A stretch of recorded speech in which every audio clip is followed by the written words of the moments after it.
from the worldwide leader in sports, and Jeff Van Gundy. How are you, Jeff? Good, Rich. What's going on? I don't know. I could talk. I'm going to give you dealer's choice. Okay, I'm going to deal it out, and you're my guest. So you tell me do you want to talk hardcore NBA or something silly I've noticed about the NBA that I'm keen to get your opinion on? Which one do you want first, Jeff? Let's start silly. Okay, let's start silly. I've noticed that in the bubble, NBA head coaches stopped wearing suits, and now that they're out of the bubble, they're still not wearing suits. What was this a conscious decision by NBA head coaches to just no longer wear suits? And does this mean they never wanted to wear a suit? What is the deal with it, Jeff? What's the deal? Well, I think they had to get league approval because I think there is a dress code. I know there is a dress code that the league relaxed for this, for the bubble and for that. And I just think what's next is the coach is trying to monetize it somehow. And instead of wearing team gear, hey, why not? They sell the patches on the jerseys. Yeah. Why not sell the front patch of the sweatsuit for, the coaches to make some cash? I'm all for it. Huh. And then so the league had a dress code that you had to be dressed in a suit with a tie, like it was actually codified? Yeah, not a tie. I think it was suit coats. I don't think you could wear sneakers. Okay. Right. Yeah, so I think it was that. Like my brother tried to get away with like mock turtlenecks, which thankfully the league immediately banned because it looked awful. So they did us a favor on that one. Right. But I'm not. I don't know if they're planning on relax. Greg Popovich has long been trying to pass this, like there should be more informal wear for the coaches. Yeah. So Pop has been leading the charge to get out of the suits. He's been the guy, huh? He's been one of them. Yeah, I think there's a lot of guys who like it, and I think there's other people who think it looks more dignified to be, dressed up. And then there was me, who you could put me in sweats or in a suit, and I still look rumpled. So it didn't really matter. That's a problem, Jeff. Yeah. But that might be for another day. Does your brother he's loving the dress down, or what? Is he what is he? Yeah, what camp is he in? I think he absolutely does. Like, before you know it, he may be with flip-flops over there on the sideline, with some snacks on a table, too. You never know. Just set up in like a Barker lounger? You coach in a Barker?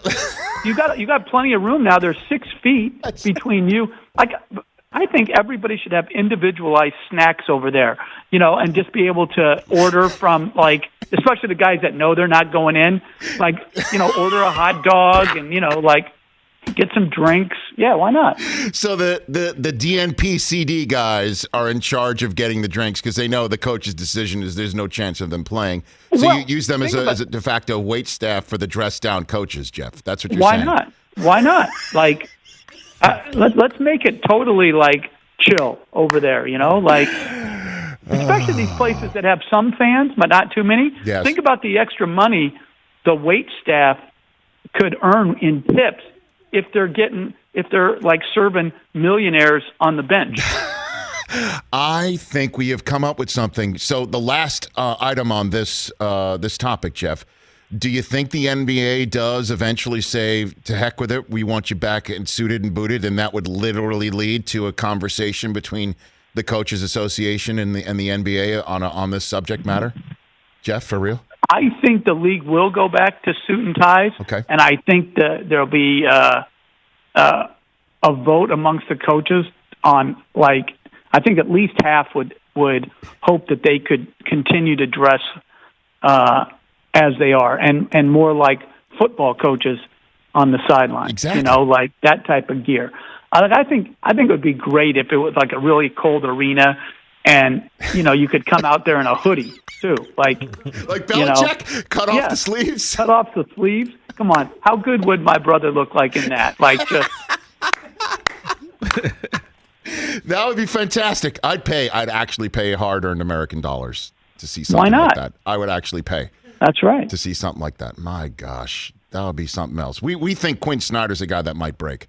We think out of all the head coaches right now, just say, screw it, I'm going to put a suit back on. I don't care. Just do it. He's our pick for that right you now. know, there's people like Quinn Snyder irritates me in this way, right? He looks good no matter what he puts on. Like, you know, he could dress down. He looks stylish. When he wore his suits, he looked great. Like, he wears, like, jeans around the bubble. You know, he looks terrific. And, like I said before, then you got me. There's not one thing you can put me in that makes me look dignified. Like, it irritates me, you know?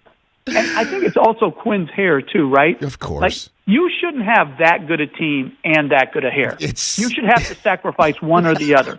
If you're going to have a great team, the hair's got to start falling out. If you want a mediocre team, then you can have that flowing locks, but you can't have both. I don't know. I think he thinks he can have it all, Jeff. I think I'm seeing that. It should be a league rule, is what I'm saying. Like, Adam Silver should say, like, all right, you got to pick bad team or the hair's got to come off. You got to shave your head. What would what would he pick though? Everybody's going to pick the good team. Like, listen. All right. It is literally, think about what, like, the Rockets are going through right now, 12 in a row. Like, the pain of that is, I don't think people understand the pain that is involved when you're not getting the results you want, right? And so, yeah, I mean, there's not one person that would pick hair over wins. Jeff Van Gundy. I would sacrifice some body parts. Like, if you would have said, hey, like, you know, my like, how valuable are toes for a 10-game winning streak? All right, yeah, I might take. You can have one or two, yeah. The mindset of a coach, Jeff Van Gundy here on the Rich Eisen Show. I guess then it's a perfect segue to Quinn Snyder's team. How good are the Jazz when it's all said and done? What do you think here, Jeff? Well, statistically, when you look at them, they're absolutely dominant. You know, top 5 in offense, top 5 in defense. Their bench, even though other than Clarkson, they don't have big names. Clarkson and Ingles, like, fortify that bench. The starting unit plays terrific at both ends. I think the eye test to me is there's no doubt they're a great team. Do they have the ability to get a bucket late in more physical playoff games against the best defenses? I think they do, but that's to me the thing that I want to see come playoff time. You know, you remember last year in the bubble, they were up 3-1 against Denver. You know, couldn't get the necessary stops. Now, they didn't have Bogdanovich then, so that was a big loss. But, you know, I think playoff basketball is a little bit different, but I'm all in on the Jazz. I think they're a great, great team. So then the best team in Los Angeles is, you could fill in the blank there. What do you got for me? Well, I think right now you'd have to say the Clippers from a talent standpoint. But the one thing, when Davis comes back, that the Lakers have, they have a quickness at the point guard, and I think Schroeder will continue to play better and better as the year goes on. But what they have besides the trump card in James and another trump card in Davis, they guard. They're the best defensive team in the league. And the Clippers, I think, have the chance to be a great defensive team, but right now they're sort of in the middle of the pack. They're pretty good, but not great. I think if they can make the next step towards being a great defensive team, and they have talent to be a great defensive team, then, they'll be on par with the Lakers. Jeff Van Gundy, ESPN analyst, and with Breen and Mark Jackson, one of the best trios in all of sports broadcasting here on the Rich Eisen Show. So the Nets, without Durant, have just caught fire. Harden with his 7th triple-double, 0 turnovers, 30 points and 15 assists and 14 rebounds. My gosh. Is this the team to beat when it's all said and done as we approach the All-Star game this weekend, Jeff? Well, their talent is as good as anybody. You know, their top-end talent. You know, the depth part, we'll see. I'm interested to see if and what they add to their roster between now and the start of the playoffs. But certainly in the Eastern Conference, they have the most high-end talent. I still think Milwaukee's outstanding. They got off to a little bit slower start but Giannis and Middleton and Holiday has been out for a long period of time with COVID. the COVID protocols and all that. But I think when they get him incorporated, they're going to be a hard and difficult team to beat as well. So I'm interested to see what the Nets do. But Harden, there may be some who didn't like how he forced his way out of Houston. My counter to that would be if he behaved correctly, they would have never, traded him. But one thing you can't deny is he is an all-time great player. And he's easily one of the 4 best 2 guards to have ever played this game. I mean, this guy is phenomenal. And his ability at the 2-guard position to morph into a point guard, absolutely control the flow of a game, can make every pass, shoots it with range, gets to the free throw line at an incredibly high rate. So, yeah, he's been a great player for a long time, and he's now in that spotlight once again where he's with a great team who's getting heavily covered, and people are seeing that greatness on a nightly basis. All right, you just strolled into that sweet spot for a sports talk radio program, Jeff, where you just said what top 3 or 4 2 guards? We're assuming Jordan and Kobe are the other part of them. If it's Wade, Dwayne Wade, you put there, huh? Oh yeah, I think Dwayne Wade. I don't think people really, because they always remember you at the end of your career, but Dwayne Wade, like pre-LeBron coming there, when LeBron was there, and even when he took on that 6-man role, I mean, it was greatness.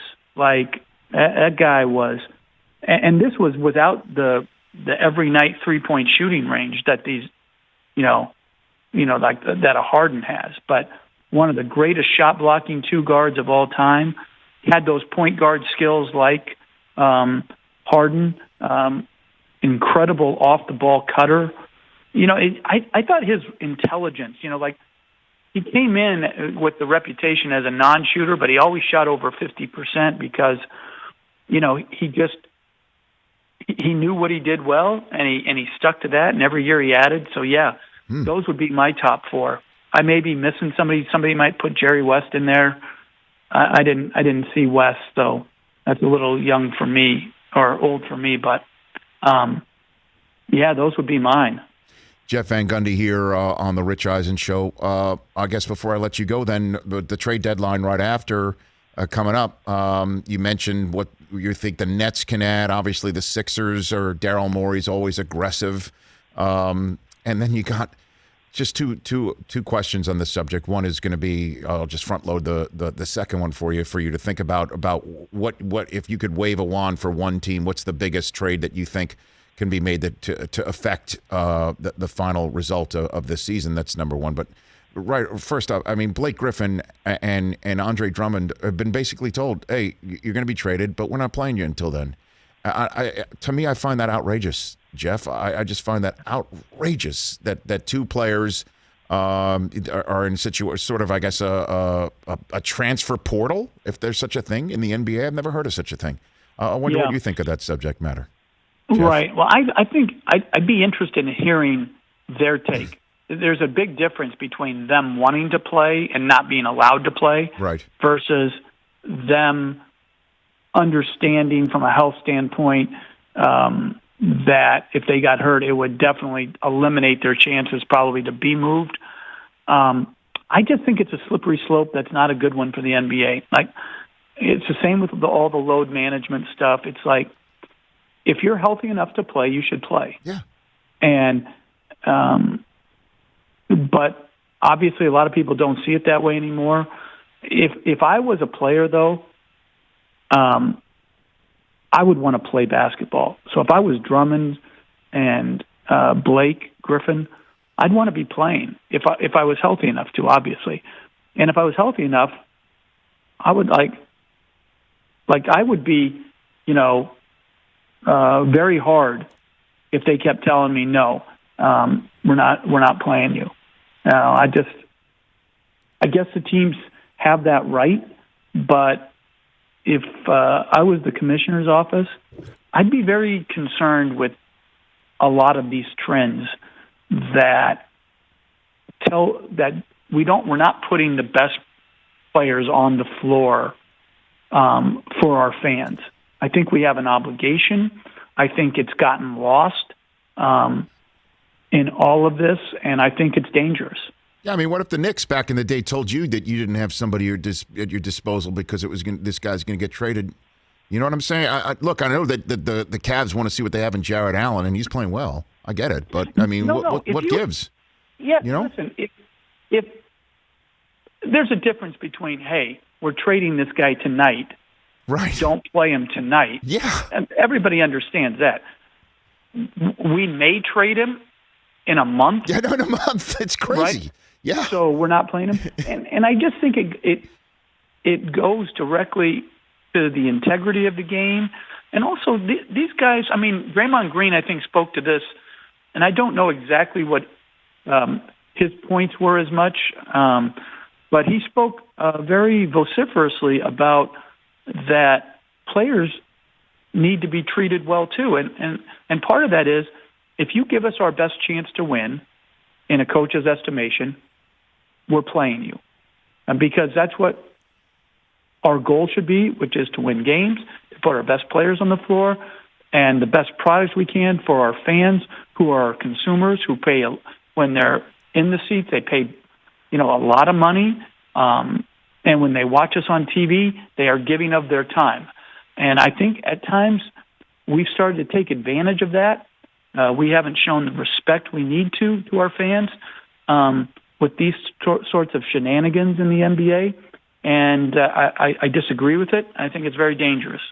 So I guess both of those guys would be phenomenal pieces to add. I mean, give me one trade that you think would be crucial, make a big difference, or a team should make before I let you go, Jeff. Well, Blake Griffin, obviously, to me, if that knee holds up, he can go somewhere. And I'm trying to think, could he be, like in Miami, a backup and play at times with Adebayo, and give them even, because one thing about Blake Griffin that people, because they remember the highlight dunks and all that, like he's improved as a 3-point shooter and he's a phenomenal passer. And when you can add passing, particularly at a big man's position, then the versatility is so much greater. So I think he would, like, for any of those teams that aren't achieving what they want to in the East right now. Obviously, the Lakers, could he play some there? Sure. Like, I could see him being able to fit in there as well. So it'll be interesting, too, if these guys, if they don't get traded, if they'll accept a buyout and how much. And I don't like that whole buyout thing either. I think that's a little murky, too, that I don't think you should be a free agent if you get bought out. I think it should be just like somebody got cut. The lowest team should be able to, have first rights and dibs. So anyway, it'll be interesting, though. I think both those guys, both Drummond and Blake Griffin, in the right spots, could be a help. Obviously, Drummond, if he gets bought out, I think he would go to Brooklyn and play a big role there. Wow, good Lord. Jeff, thanks for the time. I really enjoyed it. Best to Mike Breen and Mark Jackson, everybody else, and let's chat down the line. Thanks for the time. You got it. Appreciate Take care, it. Rich. Right back at you. That's Jeff Van Gundy, everybody. Hey, you watched all the way to the end. Thanks for that. Watch more right here.